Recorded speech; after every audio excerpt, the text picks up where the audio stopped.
अस्सलाम वालेकुम गाइस। तो आज का हमारा जो डेली साइफर कोड है वो है अल्ट। उसके लिए ए के लिए हमें सबसे पहले एक डॉट फिर एक लॉन्ग प्रेस करना होगा।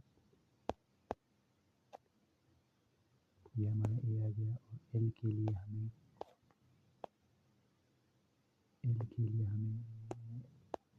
एक बार डॉट लॉन्ग प्रेस फिर दो बार डॉट। ये एल आ गया हमारा। और टी के लिए हमें एक बार लॉन्ग प्रेस करना है। ये कुछ गलत हो गया, फिर से करते हैं।